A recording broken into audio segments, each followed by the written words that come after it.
Me enlazo ahora con el doctor Mauricio Merino, profesor investigador del CIDE, coordinador de la Red por la Rendición de Cuentas. Mi querido Mauricio, ¿cómo estás?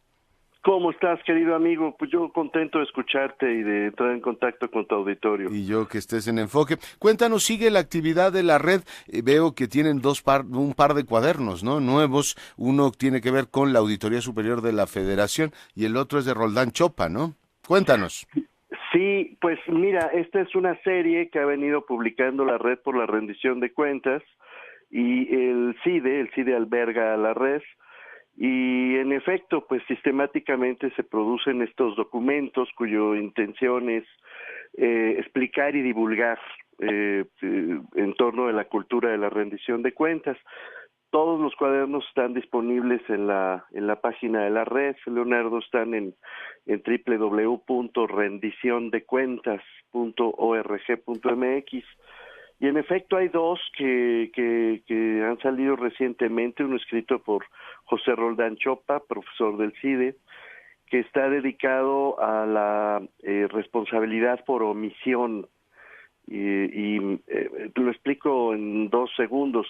Normalmente se sanciona lo que se hace por parte de los funcionarios públicos, pero hay un debate que Roldán pone en sus términos y de manera, yo creo que brillante, en torno a lo que los funcionarios dejan de hacer o simplemente no hacen cuando debieron hacerlo.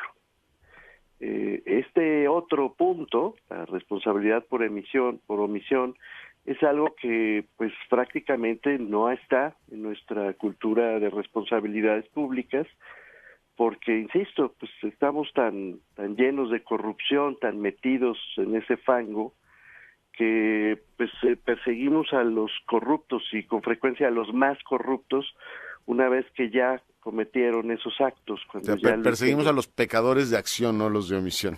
y a los de gran omisión. Entonces, Roldán se preocupa por los que no hacen, por la negligencia, por el descuido, por el olvido, por la falta de acción. Me parece un gran tema, la verdad. Y por su parte, Roberto Salcedo Aquino, quien es el auditor especial del desempeño de la Auditoría Superior de la Federación, de hecho, déjame subrayar esto, no es que sea el auditor especial de desempeño, sino que ha sido el único auditor especial de desempeño que ha tenido este país, porque desde su fundación Roberto Salcedo ha sido el titular de esta área, fue quien la creó, quien la concibió, quien la ha llevado adelante. Y cuenta con un enorme respeto y afecto de los integrantes de la red. Pues él ha publicado otro cuaderno en el que se discute el proceso de rendición de cuentas desde la mirada de la Auditoría Superior. Y este otro es particularmente interesante porque Roberto Salcedo discute pues las ausencias del procedimiento de fiscalización. Él observa cómo por más esfuerzos que haga la Auditoría Superior de la Federación para revisar la cuenta pública, que es, digamos, la gran síntesis de los resultados de la gestión pública, pues no pasa nada, por dos razones. Primero, porque hay un problema de calendario. Los resultados de la Auditoría Superior de la Federación, el informe que se emite cuando ya todas las decisiones del presupuesto siguiente se tomaron, se emite tarde, así está el procedimiento. Y por otra parte, Roberto Salcedo nos recuerda que no hay una obligación de dictaminar esos informes. La Cámara de Diputados ha sido omisa en la dictaminación de estos informes. A tal Pasan, sí. extremo, si no dictamina y por lo tanto no pasa nada, ¿no? En la medida en que se emite un informe, pero no hay dictamen. Entonces, pues no pasa nada. Es un llamado a misa para que mejor me entiendas. Ya. La auditoría llama a misa puntualmente, toca las campanas. Ahora que alguien vaya, pues ya depende de su voluntad. Oye, Mauricio, ¿cómo viste el evento del viernes, la, digamos, promulgación de la ley de la reforma en materia de transparencia? Federico Reyes Heroles retomó esto del Consejo Nacional de Probidad. Tú habías hablado de un Consejo de Ética Pública, Mauricio. No, esta es una idea de Federico Reyes Heroles. Sí, tú habías hablado de un Consejo Nacional de Ética Pública. ¿Qué habías planteado tú? Bueno, yo he venido insistiendo junto con la red en la creación de un sistema nacional de rendición de cuentas, de una política pública de rendición de cuentas, y por cierto seguimos en ello, porque la tarea va para largo, mi querido Leonardo. No, honor a quien honor merece. La idea de este Consejo Nacional de Probidad es siempre de Federico. Sí, sí, lo oí eso. Pero tú no habías hablado en algún momento, Mauricio, de una especie de gran consejo que discutiera el tema de la ética pública. A mí me parece que la ética pública es muy importante. La idea del gran consejo que dio Leonardo, y gracias por insistir, me encantaría que se me hubiera ocurrido, Ya. pero Bueno, no. ¿cómo ves la propuesta de Federico, Mauricio? Pues yo diría que Federico tendría que comentar. No, pero ¿tú cómo la ves? ¿Tú No, cómo la ves? yo creo que, a ver, el asunto me parece un poquito más complejo que crear un consejo, sinceramente. No tengo nada contra eso, de hecho viene en el Pacto por México. Federico Reyes Heroles consiguió, con la enorme influencia política e intelectual de la que goza, que entrara incluso al Pacto por México esta idea. Y está pensando pues en una gran reunión, digamos, donde gobernadores y funcionarios se reúnen para fijar estándares de ética. No está mal, no tengo nada contra eso. Yo, sin embargo, tengo una visión más sistémica, más de administración pública, querido Leonardo. Creo que el problema no está en la voluntad de los individuos o en perseguir corruptos en el otro extremo. Si no está en convertir en buenos a los malos, sino está en construir los sistemas, las normas, los procedimientos que impidan que los buenos se vuelvan malos, para seguir con este juego de palabras. Yeah. Lo que no tiene este país es un sistema de rendición de cuentas articulado y coherente. Hace agua por todos lados.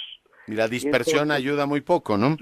está fragmentada las instituciones que vamos creando. Yo creo que este consejo de Federico contribuiría a aumentar esa dispersión, sinceramente, y sobre todo contribuiría a dar la impresión de que estamos haciendo las cosas bien cuando todavía no acabamos de hacerlas bien.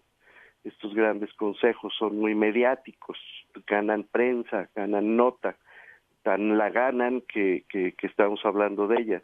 En cambio hablamos muy poco, porque no tiene sex appeal, de los procedimientos de designación de funcionarios, o de la forma en que se asigna el gasto público, o de cómo se hacen las licitaciones, o cómo se hace el reparto del presupuesto, incluyendo los moches, por ejemplo, que sucedieron recientemente, o cómo se controla y se vigila por parte de la sociedad la calidad de las obras públicas.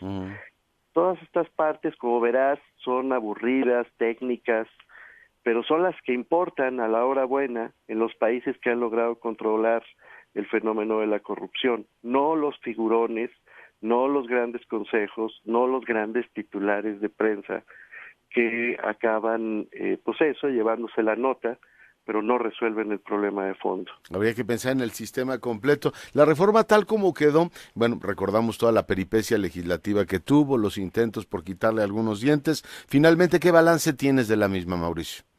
Es muy bueno, eso sí importa. La reforma constitucional en materia de transparencia fue un trabajo realmente bien hecho, principalmente por parte del Senado de la República y en colaboración con un montón de organizaciones de la sociedad civil, de la academia. Hicieron bien su chamba, Leonardo.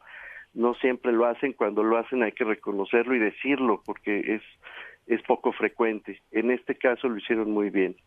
Así que tenemos una buena reforma constitucional. Ahora bien, apenas el viernes o el jueves, cuando se presentaba este libro de María Amparo y María Amparo Nacho Marván. y Nacho Marván, Reformar sin mayorías, los ponentes explicaban, pues eso, que la Constitución política se ha vuelto un referente simbólico más que una norma jurídica.